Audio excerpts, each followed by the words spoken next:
Hey, it's Doris with Aldi Books, and I was trying to make 31 videos in 31 days for Vlogmas, and I did pretty good. I hit 22.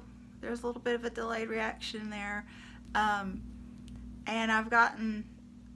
The Florida trip derailed me just slightly, so I'm trying to get back in and finish them.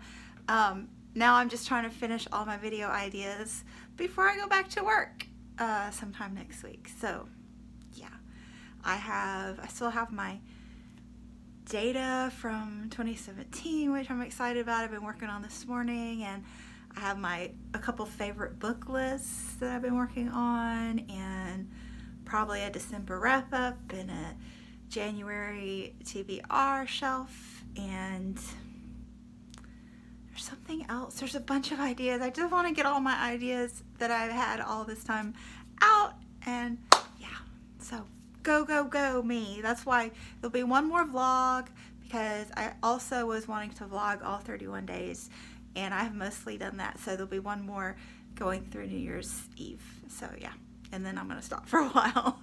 So anyway, thanks for all of you that have been watching and commenting. You're so sweet and delightful and lovely people, and I'm going to catch up on my comments tonight for sure. My son's gonna go to a sleepover, and yeah, I love this time of year because I love being off work. Anyway, so this video is 10 short story collections that I've read this year. So sometime, I think maybe in March, I got a wild hair and decided that I was going to learn to read short story collections and learn to like them. And I did. I think I picked up the first one at a used bookstore, the one where you fill your bag for 20 bucks. So anyway, these are just in the order in which I read them, and I will just share briefly a little bit about each one, so in case any of you are looking for short story collections to read in 2018. So the first one was John Murray, A Few Short Notes on Tropical Butterflies. So obviously I was drawn into the nature aspect of this cover, and it is indeed, most of the short stories do have a bit of a nature flair to them, but they're also heavily influenced by either travel, mostly India, or maritime, near the ocean settings. So I just found this beautifully written, and for the most part very interesting short stories. So this was a good one for sure. And then the next one I read was At the Mouth of the River of Bees, and I bought this one because I collect bee books. So as soon as I saw it, I was like, oh, I gotta get that. It's by Kitch Johnson. And this one has the funniest short story I have ever read. Now, my sense of humor is either junior high boy level or very dry and sarcastic. So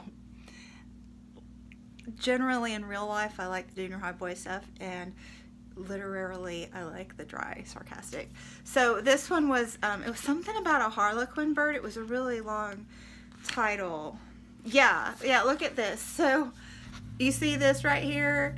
That's the title of the funny story. It was My Wife Reincarnated as a Solitaire, exposition on the flaws in my wife's character, the nature of the bird, the possible causes, her final disposition. I don't know, that just slayed me, that story did. But this book also has the stupidest short story I have ever read in it, and I mean stupid in, like, not junior high boy, but like the total negative aspect of the word stupid. It was just truly stupid. It was something about aliens, like an alien and a human just having non-stop random unintentional sex in space. I don't even know. It was so very stupid. So in other words, that book is a bit of a mixed bag. Now, the next one, A Manual for Cleaning Woman by Lucia Berlin. This book, this woman's writing is stunning. if I was to write, which I am not to write, I can't make myself, but if I were, I would want to write like this. It's very sparse and poetic. Her writing is gorgeous. It's my favorite style of writing, absolutely. Thematically, I think in real life this woman was a single mom. She was a nurse. She struggled with alcohol abuse, and these are the themes that travel throughout her stories. There's also a lot of maritime settings as well, a little bit about her sister and I think breast cancer, things like that. Just absolutely gorgeous writing. I highly recommend this book. And the only negative, and it's really not a negative because I would totally read this book again this year. I liked it so much. But a sort of negative is that this is a compilation that was published posthumously, and I think they just put all of her stories in instead of editing, so there's somewhat of repetition in some of the stories. But yeah, it's just, her writing is stunning. It's so stunning. Okay, the next one is Doris Lessing on cats. I picked this up on Book Outlet just randomly because, you know, cats. And it was cute. It's I'm really interested to read more of Doris Lessing. I think she's a Nobel laureate, Nobel Prize winner for literature. Yeah. But I'm just curious about her. Her writing is very sparse and pragmatic. Yeah. And this is very, like, it just reminded me of my dad's generation. Some people are going to be disturbed a little bit about her view on cats and animals, but I mean, we have to remember that times change a little bit. The next one is The Accusation by Bandy. This is short story collections smuggled out of North Korea. So very interesting just to read about a little peek into the lifestyle there in North Korea. And the writing style is very interesting too. It's very distanced from the characters, but I really enjoyed this. I thought it was interesting. I think I said that a couple times. And then the next one I got to was our very own Jen Campbell, The Beginning of the World in the Middle of the Night. This was excellent. Jen is a fabulous writer. I think I need to get some of her bookstore books this year. This is, Jen loves fairy tales, and so this very much has, it reminds me of Grimm's fairy tales that I read voraciously as a child over and over again. And again, this is a book that I would read again. It just, some of the stories have really stuck with me and made me think, and yeah. And the other thing I liked about it, it's very whimsical, and it's very intellectual. It's unabashedly intellectual, and I just really appreciated that. So highly recommend this one as well. Another highly recommend, so apparently I do like short story collections. So this one was one of my 5-star predictions TBR list. Anthony Doerr's The Shell Collector. He is famous for All the Light We Cannot See. I believe he won the Pulitzer for that, maybe. I read that, and it is a gorgeous book. His nature writing is gorgeous, and there are still phrases in that book that I remember to this day. But overall, it is a big book, and it plods a little, but still a great book. But I remember when I was reading it thinking that he would be really conducive to short stories, and he is. So this book, as you would suspect, is nature writing. I think all of the stories are nature-based in some way. So, so, so gorgeous. He doesn't know that you can see him. Yeah. But the thing I wasn't expecting is there's a slight feminist edge to most, if not all, of these stories. So yeah, they really made me think, and again, I thoroughly enjoyed this collection.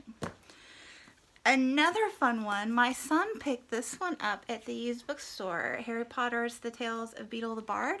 He loved it and he wanted me to read it, and I did. It's just a little middle grades novel, and these are kind of fairy tales for the wizarding world, and these were just so charming and delightful. Really, if you have this handy and just want a quick little hour or so read one day, yeah, it's total fun. A couple more. James Herriot's Cat Stories. I consumed James Herriot as a child. I had his box set, you know, All Creatures Great and Small. There are 4 of those. And then I got James Herriot's Yorkshire later on, a couple years after that. And I just loved James Herriot. And so I was wanting to read some more James Herriot just to, you know, get back into it, but I'm not really sure that I want to dive into his box set again right now. So this was just perfect. This is just pulling out all the little cat stories from the collection and putting them in one volume. I think it came out in '92, but it was written, you know, years before, because these are just excerpts pulled from the other books. And so he's a vet, in case you don't know who, I just assume everybody knows James Herriot, but he was a vet back in the day. These are like practically classics now. And just, this is his little travels over the Yorkshire countryside, taking care of animals, and it's just lovely. I mean, this is the epitome of a cozy read, so if you need a cozy, this is your cozy. And I thought this was sweet. The librarians at my high school were purging books, and this was one that they purged, and they saved it for me because they thought I would love it, and I did. So I was happy to have that. It's got nice memories attached. And then the last one I just finished a day or two ago, and that was Sandra Cisneros' Woman Hollering Creek. One of my goals for 2017 was to read all of Sandra Cisneros' novels. And when I made that goal, I obviously didn't research it well because I had already read all of her novels. She only wrote 1 novel and 1 novella. But I did see that she had a short story collection and a couple poetry collections. So I picked up the short story collection and one of the poetry collections and read them. And this was good. She's a very poetic writer. And her ability to immerse you in Mexican culture is just profound. I mean, you are right there. It's gorgeous in that way.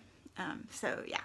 So those are 10 short story collections that I read this year and enjoyed, and maybe there's 1 or 2 in there that you might enjoy this year. So thanks for watching, and I will be back again hopefully tomorrow. I'll see you then. Bye.